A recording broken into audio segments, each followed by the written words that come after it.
Well, I had a lot of clairvoyant experiences as a child. I saw light around people. I saw faces. I was raised by my father, who was a physicist, and when I explained to him what I was seeing, his response was that I had a vivid imagination. I said, I can see molecules, and he explained that I couldn't see molecules with the naked eye, and he took me to an electron microscope so I could see what molecules really looked like. So it was very good that he didn't just poo-poo what I was talking about. He thought it was a sign of intelligence, but he didn't really understand. So it made me feel lonely because I was having experiences that no one else around me seemed to be having. I slept with my light on for 10 years because I was trying not to see things. And I felt afraid because I thought maybe something is wrong with me. I have a client who wrote a book on children and spirituality, and he's interviewed a lot of children. These types of experiences are not as rare as people would imagine. So it started very early for me, and then I pushed it away. But I was always considered an overly sensitive child. I felt other people's feelings. I was often overwhelmed by environments that weren't harmonious. And it took me a while to figure out what was going on. So I did have a watershed event where my mother came back and talked to me after she died. I was 19. And she had a very difficult life where she suffered with acute MS. And she came back and said that she had chosen it to learn compassion for those who suffer.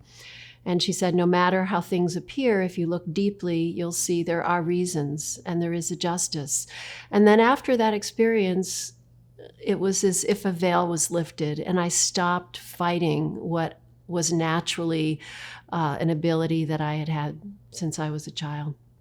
I always feel glad that I was raised in a scientific household because the kinds of experiences that I started to have were not commonly talked about in our culture and not common for most people. And I approached it in a very methodical way, with curiosity and in a kind of thinking of life as the laboratory condition. So I had experiences such as having a being appear to me. Not subtle. I could see an individual in etheric form, and the light and energy of the individual was scintillating and bright and magnificent. So my clairvoyance allowed me to see past the veil into the spiritual world. And I knew after the experience I had with my mother that it was a good thing. And so I started to learn and started to be taught by these beings who are wiser than I was. And I found that my professors in college paled in comparison. And so I was absolutely enthralled and decided to get educated by these beings in the etheric world. I was told very early on, no matter what you experience, no matter who gives you information, take it into your own self for final confirmation, that we are responsible for our own lives and no one should have power over us as an individual, whether it's a doctor, a lawyer, or a being who is in an etheric form. And so I learned to hear and feel what resonated deeply within me and stopped giving my power away to any authority, but realized that I could learn from everyone's input.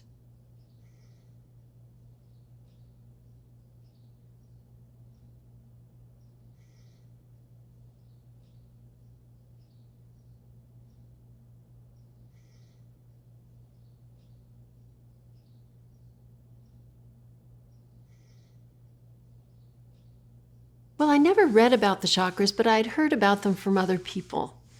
And I became very interested in understanding why people are so lopsided in their development. I wanted to understand why someone can be very devoted, but not very wise, or why someone could be very disciplined, but not very happy. And so I found that through observing the chakra system, I started to become aware of people's strengths and people's weaknesses. For example, the base chakra that deals with attention to details and discipline. I wouldn't want to hire an attorney who didn't have a strong base chakra, and I wouldn't be interested in listening to a minister who had a closed crown chakra, which is the center that deals with spiritual connection. So I really observed for a long time, for years, I think really a decade, before I started really teaching and applying what I learned. But it came from observation. And when I was in high school, I was very interested in child development. I was very fortunate to be a part of a program that was 2 years long in high school that was about child development. And I remember being very affected by Piaget's work. And Piaget started his focus on child development by observing his own children. So I used that as a model. I started observing people and coming to conclusions through observation with the added gift of a clairvoyant. And I observed my own children. And this observation of my children and watching how they experienced school really is the foundation for why I think it's so important to use the chakras and the understanding of the chakras in school systems. When my son went into 7th grade, he wasn't doing very well academically. I think part of it was that he was so bright that in elementary school he never had to work.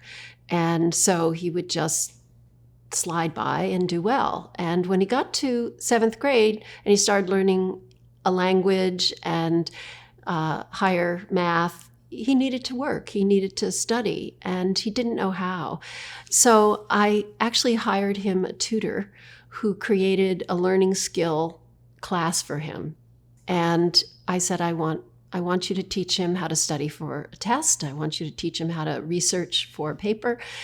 And she was a graduate student, and she was lovely, and he enjoyed working with her. But he was having a hard time. And one day she said to me, well, he's never going to be a scholar. And I remember saying to her, well, in fact, that's exactly what he's going to be. He is going to be a scholar. That's what he's here to be. Because I knew him through my meditation. I had listened to his own inner spirit, and he had told me what he would be. And in fact, now as an adult, he is a Chinese scholar. And if I hadn't known him so well, if I hadn't listened to his own inner being rather than trying to form him and make him into something, then I think her statement would have had a bigger impact. And I was just glad that I knew him better than she did. Every child, every person has a chakra system, whether they're rich or they're poor, whether they live in the country or they live in the city, whether they have wonderful opportunities or they don't have a lot of opportunity. And I've observed with children, sometimes children that have tremendous opportunities don't do as well as a child who needs to rely on their own discipline and their own devices. So just having opportunity is not a recipe for success. I find that the understanding of the chakra system helps us to understand the strengths and the weaknesses of every person and every child. And this can benefit school systems all over the country, all over the world. It's not limited to one environment or another. The chakra system really has nothing to do with a religion. It has nothing to do with New Age concepts. We have the third eye on our dollar bill because our founding fathers were Freemasons and they believed in these ideas. So these are not new ideas. These are ancient ideas, and they've just been lost. The word chakra means wheel in Sanskrit, and there are many different systems and different cultures that deal with the energy centers that exist in our aura or etheric body that are lined up with our physical body. So the system that I focus on, and the chakras, which come from India, deal with 7 centers. And it's through these energetic centers that we emanate and process life experiences. And, even in biology, we know that my arm is not solid. It's energy, it's in motion. So even scientifically, the idea that we are energy and not just a solid form is common knowledge. So the chakras are these energy centers that go from the top of the head to the base of the spine. And the crown at the top, the third eye, the throat, the heart, the solar plexus, what I call the Identity Chakra, which is in the midpoint between the ovaries in a woman and a comparable spot in a man, and then the Base Chakra at the base of the spine. And each of these centers are functioning in every individual, whether they're conscious of it or not. And these centers really form an integration. So if these centers are functioning in a healthy and balanced way, then we have health, we have well-being, we have fulfillment, we start manifesting our potential. So it's a wonderful framework to begin to understand for ourselves, as well as how to support the growth process of others. And children are particularly interesting to observe when it comes to the chakra system, because when they're born with a big head and undeveloped legs. And this is an exact reflection of the chakra system. They are born with open crown chakras, which is the center which deals with the material to the spiritual dimension, because children that are born are in a very spiritual, completely spontaneous state. But their base chakra, which deals with their legs and their feet, deals with discipline. But an infant has no discipline. They don't have much of a relationship with the world. And as their discipline grows, as their relationship to the world grows, their base chakra develops, their legs grow, they start to learn to walk. So it's simply a reflection. The chakra system is a reflection of what functions in everyone, but putting words to it and explaining to people make it a fabulous tool for development. We've gotten comfortable with the concept of holistic medicine. Holistic medicine is looking at the whole person, not just a cardiologist looking at how the heart is functioning. You have to look at how the lungs are functioning because they're connected to the heart. So I find the chakra system is a wonderful framework for a holistic approach to education. Because if you have a child who has an incredibly developed analytic mind and able to do well on tests, but if they don't have emotional balance and well-being, then they're not going to be able to take the skills they've developed into a profession and into relationship. So we tend to focus too much on intellectual development, not on the whole child. And, it's really good to have a fast-moving computer. The intellect, to me, is like a computer. We want to have that functioning well also. But it's important for each child, which eventually becomes each adult, to have good discipline, but also to have spontaneity and enjoyment, because discipline without spontaneity becomes drudge, and then people get resentful. So quality of life comes from balance and integration. And education is about supporting a cultural well-being as well as individual well-being. I think the culture really does already integrate many of the concepts of the chakras. The Crown Chakra at the top of the head is the golden halo in religious pictures, that when we feel inspired, when we're focused on some aspect of devotion, the crown opens. My favorite quote comes from Emily Dickinson, where she wrote in a letter that she knows a poem when she feels the top of her head open. And that feeling of inspiration is the feeling of having the top of your head open. The feeling is opened, expansive, and airy. And the feeling of depression or discouragement is a closed crown chakra, where you actually have a depression in the aura, where there's a heaviness and a density. When a teacher is in front of a classroom and tells a story, and the story is interesting and inspiring, then the crown chakra of the students will open, and those students will be with that teacher because they will feel connected and united. I've seen this happen with all kinds of people who lecture and who act and who are in front of a group. A teacher's in front of a group and therefore needs to bring that group along. Well, the key to bringing a group along is to open their crown chakra, to inspire them enough to want to listen. So opening the crown chakra is fundamental. And learning that the way you open the crown chakra of a first grader is not the way you open the crown chakra of a seventh grader.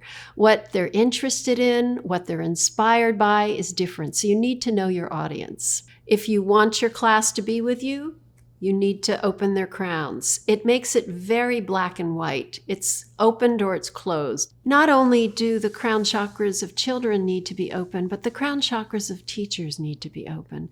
I think the job of being a teacher is an extraordinarily hard job because every child has individual needs and teachers often have a lot of children in a classroom. But if a teacher's crown chakra is opened rather than closed, then the process of being engaged with all of the children becomes an inspirational event rather than discouraging or laborious. So my hope is that using the chakra system as a framework for wise education will be applicable for teachers as well as students. So the third eye, which is located right in the middle of the forehead, is the center that deals with wisdom, it deals with decision-making, it deals with perception. And I have found through the observing people's chakras that perception informs feeling. If you're perceiving a situation from compassion, then you're not going to be angry about it. If you're perceiving a situation as unjust and unfair, then you're going to react. So the way we perceive informs how we feel. And we have a culture where people make decisions through emotion and through analytical deductive reasoning. And what I found is the third eye is the center of wisdom. And this is very different than the intellect. There are a lot of educated people who aren't wise and a lot of wise people who are uneducated. But wisdom is the ability to see the far-reaching impact. Wisdom allows us to understand more completely the ramification of our actions. And this is why this is the kingpin, because if we have clarity, if we have wisdom, that changes how we feel, it changes the decisions we make, it changes our relationships. So I call it the kingpin of the chakra system. I learned very much about the third eye in children by watching my own children. When I have a daughter and I have a son, and when my son was very young, his third eye was naturally strong. And when my daughter was young, her third eye was not as strong when she was in elementary school. It was really strong before she went to elementary school and got very weak in elementary school because she didn't fit in well, and that made her feel bad about herself. So she stopped being focused. So as I observed my children through my own third eye, I saw that my son had excellent reading and comprehension skills because he was reading from his third eye. Matter of fact, he could focus so deeply out of his third eye that if he were in a classroom that was noisy and incredibly chaotic, it didn't interrupt his concentration or his retention. My daughter, on the other hand, who didn't have a strong third eye in elementary school, needed to be in an environment that was quiet, that wasn't going to distract her, because any distraction would interrupt her ability to learn. And so my third eye gave me the ability to see objectively and then to be able to assess what kinds of schools my children needed to best support their growth process. We have many children who have attention deficit disorder.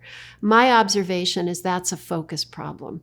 When my daughter was in elementary school, I brought her to Mass General. She was diagnosed with attention deficit disorder.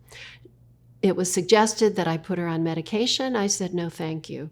Instead, I taught her focus and concentration, and then took her back a couple years later. She no longer had attention deficit disorder, according to the doctors, which is usually something that they tell you you will have for the rest of your life. But we have a culture that's weak when it comes to focus skills. So building focus skills, it can mean Velcro darts, it can mean ping pong, it can mean any activity. Sports can really help develop focus and concentration. It is the zone. So activities that bring children to focus, when they're in focus, they learn better. They're not distracted. They have better skill in absorbing knowledge. And it's the center of good decision making. So they start making wise decisions that are directly linked to what's best for them as an individual. They stop giving their power away. There's no question that everyone can learn to focus. However, it will be easy for some and hard for others. So it's like learning any skill. If you're learning the piano, some will learn more quickly than others, but everyone can learn. So like I explained earlier, my son had a natural ability to focus, where my daughter, I think what happened to her is when she was very young, she had a very strong third eye, but she was clairvoyant. And when she went to school, she was teased.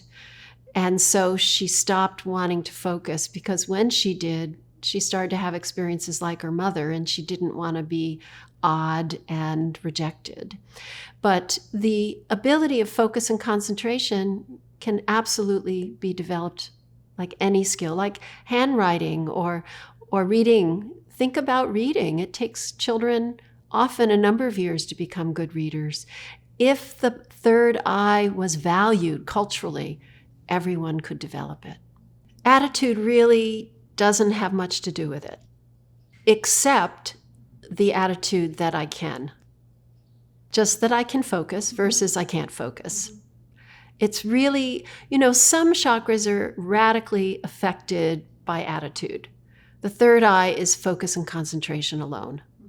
However, if we think I can't focus, that'll make it harder. So that's the fundamental attitude. I can. The throat chakra, which is the next chakra after the third eye, is the center of self-esteem, and it's the center of confidence. And my observation is that children, before they go to school, have strong throat chakras. If you're in a restaurant and you hear a 2-year-old, their voice is so loud because there's no blockage in the throat. It just resonates with confidence. But as children are taught to conform, most people lose their confidence. I think public speaking is considered the number one fear, and that deals with the throat chakra, because we have an educational system when we're teaching toward the test that is focused on being right or being wrong. And if you're wrong, then you're not good or not good enough. And that response to learning creates a diminishing of self-esteem and the throat chakra. If mistakes are seen as necessary for learning and growth is focused on rather than being right, then the throat chakra and confidence and self-esteem remain strong. And our teachers are products of our educational system too. So it's really no one's fault, because everyone has an impact from their conditioning. And so bringing this framework for teachers helps teachers see that it's not too late to relearn, to antidote old habits, and to find a renewed confidence. The Heart Chakra, which is the center of love, is also the center that deals with wanting the best for others. When the heart chakra is opened, we want to love all people, not in a personal way, but in a more universal feeling, which means we want the best for everyone. We have a culture where the educational system is focused on competition. This closes the heart chakra, because when you're competitive, you don't want the best for the other children in the class. You want them to not do as well as you so that you can be the star. And this hurts the heart chakra. And this creates a deep sense of division within schools where children don't feel safe and don't feel supported. So understanding how the heart chakra opens and bringing that into school systems would antidote competition as better than or less than, rather focusing on how can we all help each other to be our best. Well, we talk about someone having a broken heart, but a broken heart is not a physical heart, it's an emotional heart. That the heart chakra deals with love, but it also is where we feel hurt. And when someone has a broken heart that we talk about culturally, it's that they feel very hurt. Because the third eye is the center of clarity, when we're deeply focused, which is what activates the third eye, then we see a situation more clearly. We're not blindsided. We're more aware of someone's weaknesses as well as their strengths, and so we're not so vulnerable to being hurt. The next chakra, which is the solar plexus, is the center of emotion. And it's not a bad center, but it's the center that is the most misused. And when we live our life and children are focused in the solar plexus, because this is also the center of harmony, when things are not the way we want them to be, we get mad or sad or hurt. Because from the solar plexus, how we want things to be is how we think they should be. And it's a terrible distortion, which has created so many problems culturally. It's also the center that is linked to addiction. All addiction is linked to a solar plexus problem, whether it's drugs or alcohol. Any addiction that is unhealthy comes from living in the solar plexus, and we are a solar plexus dominant culture. When people learn to live in the third eye and activate focus and concentration, perception informs feeling. The wisdom and clarity of focus informs what we feel, and the solar plexus calms down. I gave a talk to a group of high school kids, and I taught them the difference, I call it the TAD technique, the comparison between the solar plexus and the third eye. And everyone was able to feel that in the third eye, they were their best self. And after the lecture, a young man came up to me and said, "You know, when I was in my third eye, I wasn't angry." Now, what do you think that would do for his teacher if he stopped being angry? He would become a very interested student.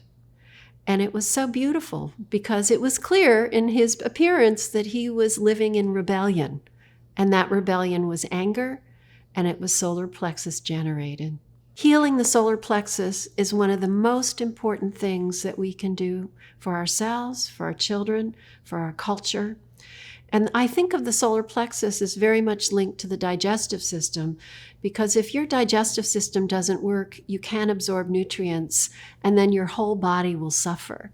If your solar plexus is unhealthy, all the other chakras will not be functioning well, because emotional reaction can dominate everything and can create confusion and make poor decisions that lead to innumerable problems. When I teach people about the third eye, I always compare it to the solar plexus chakra because we're a solar plexus dominant culture. Most people live their lives in the gut.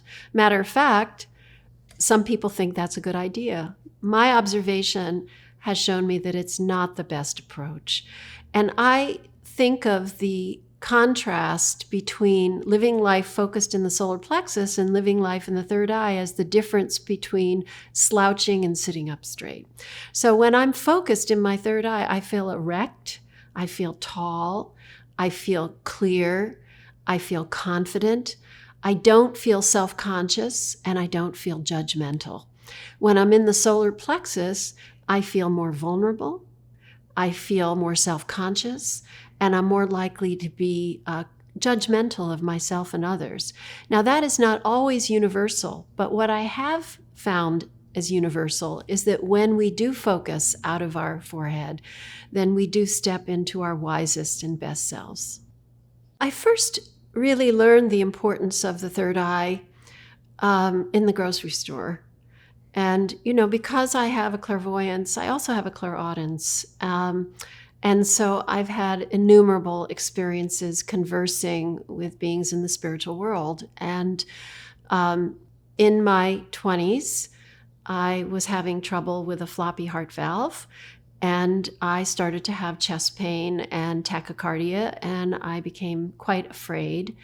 And I remember I happened to be in the dairy section of the grocery store, and I started to be afraid that I was going to die. And my guide very gently whispered to focus. Just focus. I was told, just focus. Read the label on the milk carton. And I found that as I focused deeply, I couldn't be afraid. That it was impossible to be anxious and focused at the same time. I mean, deeply focused. And so it was a revelation that I discovered in the midst of need. And I find that if we're not anxious, if we're not afraid, as we move through our day-to-day life, we make better decisions, we're better partners, we are able to unleash creativity. Many, many good things happen for us if we're not afraid. Well, intuition is a word that I tend not to use, even though it's very popular. I think of intuition as an umbrella term. It's very broad. Intuition essentially means deep feeling. Well, perception informs feeling. So intuition is linked to the feeling center of the solar plexus. And if people are not focused, they will have deep feelings about things and say, this is my intuition. Well, if they're not focused, their feelings are going to be affected by the lack of clarity. So I was actually on a panel in California on intuition, and I was the one person on the panel that said, nope, go to the third eye, don't focus on feeling, focus on knowing. My companion's a pilot, and he says that when you learn to fly, you're told, don't follow what you feel, follow your instruments. Because if you get disoriented, up will seem like down and down will seem like up. And if you get disoriented in your life, your feelings will not give you a clear message. So you follow your instrument, which is your third eye.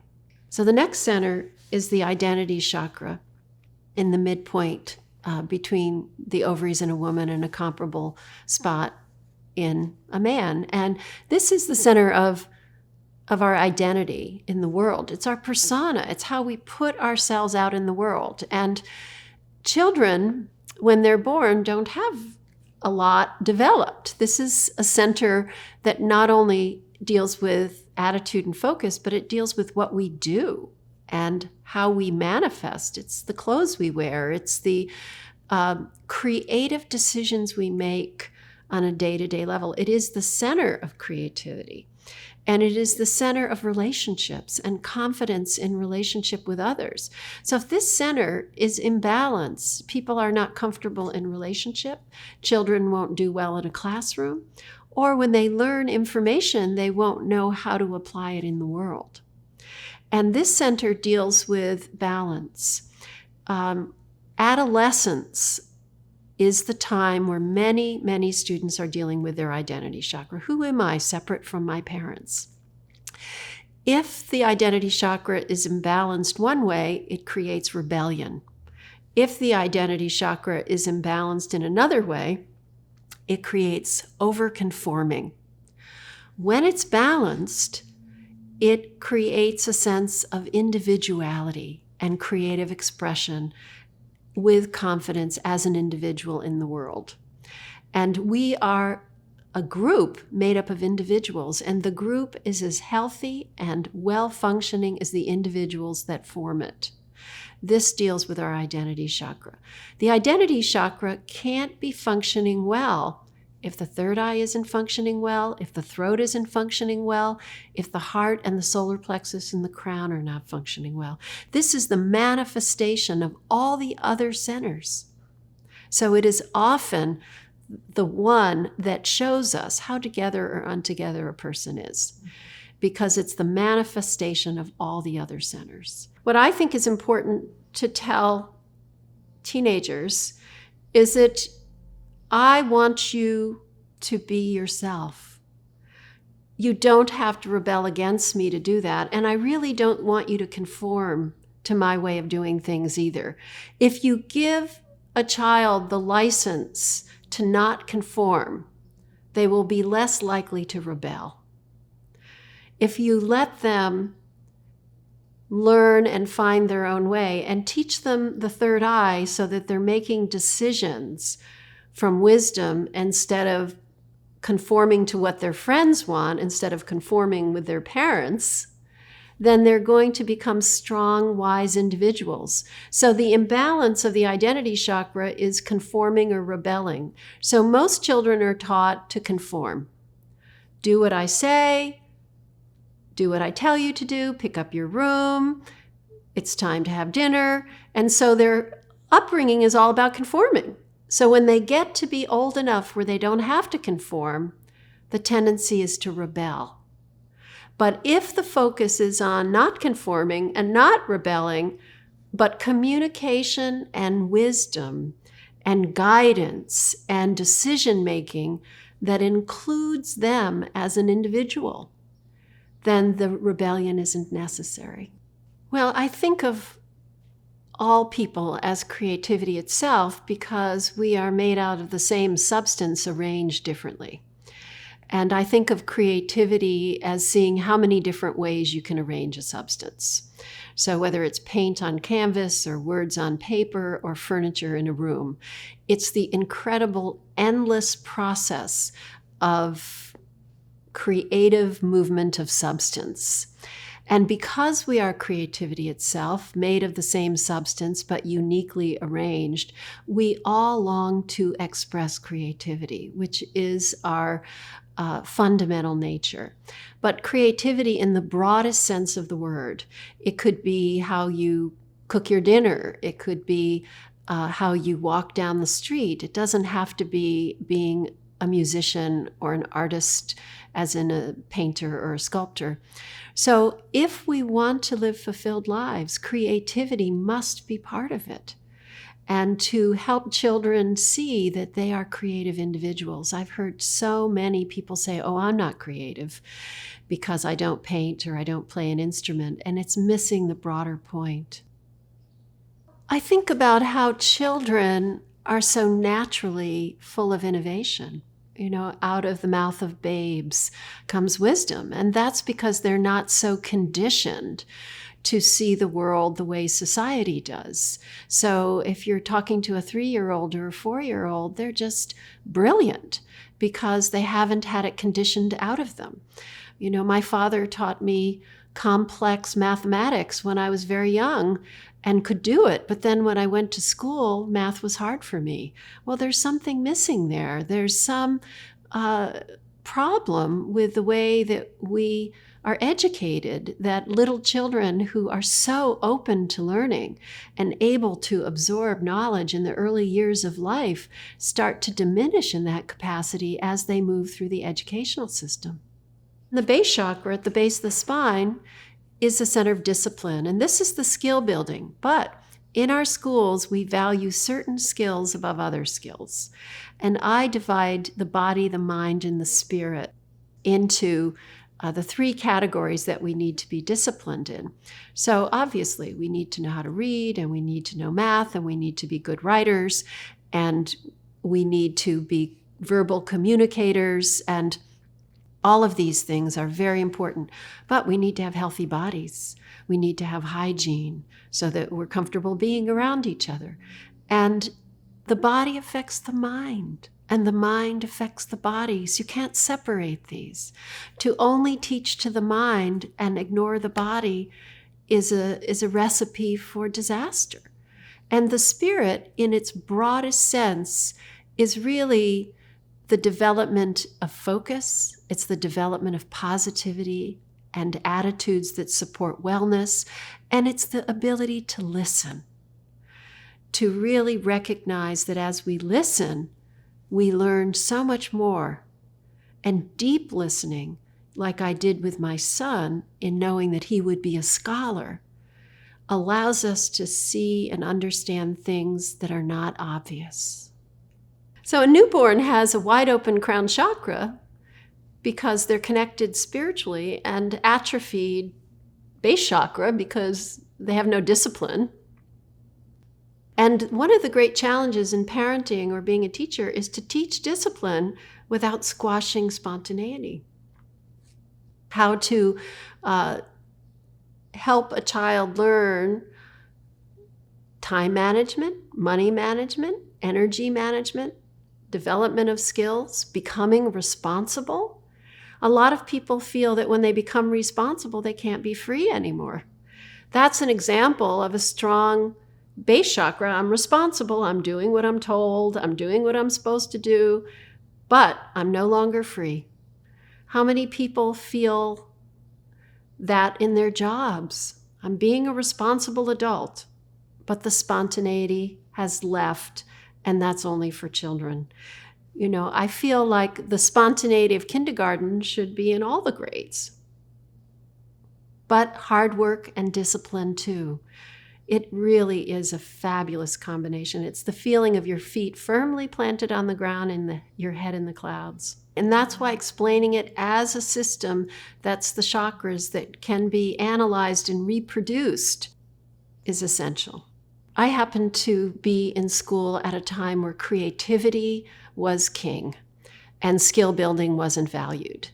And I remember taking a chemistry class, and I didn't particularly want to learn the periodic table. And so my teacher said, well, study some interesting chemists and write some papers. And so I did that.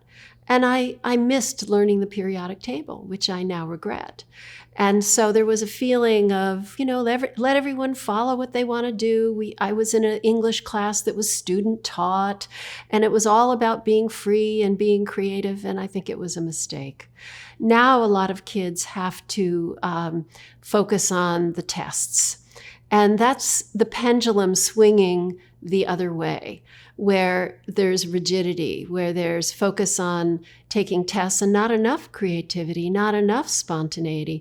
I find the perfect marriage is spontaneity and discipline, that the greatest performers always have spontaneity and discipline. I think we want to learn to be as disciplined as we can be and as free and spontaneous as we can be. And we can't really be creative if we don't have the skills and the tools to work with. But the skills and the tools should not be an end in themselves, but rather tools to then go to another level of learning. I feel thrilled to think about applying the chakra system to education because it's so effective. And it's really a very simple system to grasp. But the ramifications of applying it are so far-reaching. Just understanding it doesn't mean someone will master its use. It really takes time to develop a strong third eye, just as it takes time to read.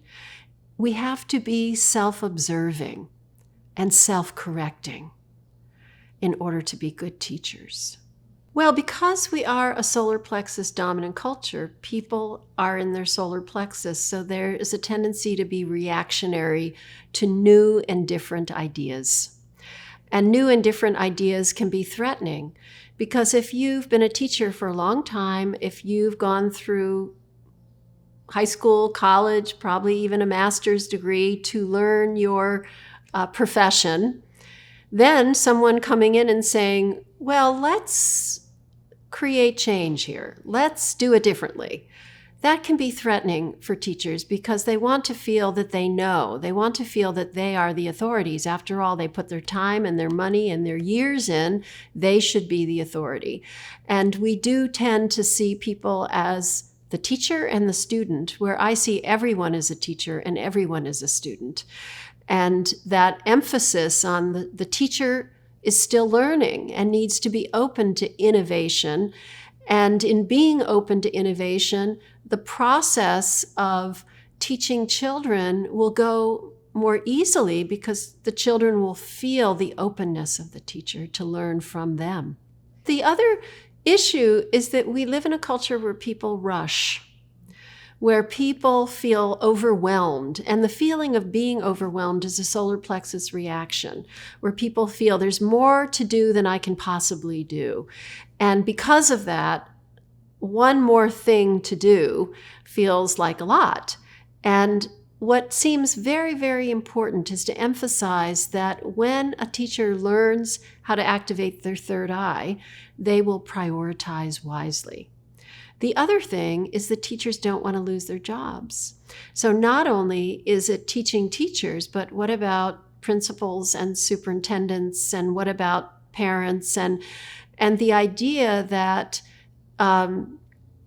the proof is in the pudding. What's effective? It can take a while for people to see that this is really effective. This is a big change. I like what I see happening to my children.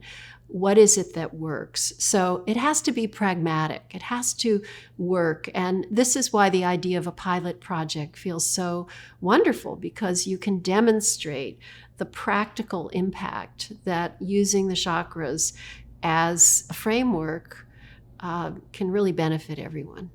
Children are our future. And if we don't attend to our children, we don't attend to our future. And unfortunately, I think children have not been prioritized in our culture enough. And when adults are more in their third eye, which means having greater clarity and functioning with less fear, children will be made more of a priority, because from wisdom, it's clear that children are extraordinarily important, even for the well-being of adults now. How our children handle our culture, how the next generation manages our world will impact us as well. I didn't thoroughly teach my children the chakra system technically until they were in high school. I just applied it in my parenting. So for example, when my daughter had confusion, I think it was in junior high school, I would light a candle, have her stare at the candle and ask herself questions. And when she was focused in the candle, her third eye opened and she gave herself wise and appropriate answers, and she knew it. So I didn't say, honey, I'm getting you to open your third eye. I'm just saying, try focusing on this candle and see if that helps you to be more clear about your direction. So I would bring music into our house when we had to clean, because I found that if we had music, our crown chakras opened and my kids would clean their rooms because they had fun. And so we'd put music on and we'd clean, and they'd clean their rooms. And at the same time their crown chakra was open, their base chakra of order was getting stronger. I didn't explain it in chakra language, I just applied it. But when they got old enough to understand the abstract concepts, then I explained it in detail. I think that often what I hear people saying is, well, the power of inspiration, but they don't know why inspiration works. I'm answering the question why. And my understanding has been that if you understand why something works, that's when you can reproduce it over and over and over again. And so depending on the age of the children, you do want to give them the why explanation. It depends on what age they are and if they're ready for that, or if you just use it as a tool.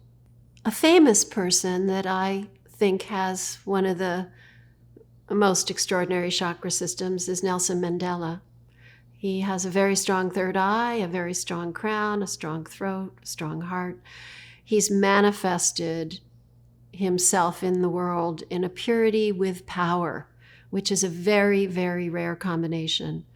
Now, what did he have to go through to get it? He went through 27 years of being in prison, and he really attained a level of awareness and a level of alignment that I greatly respect.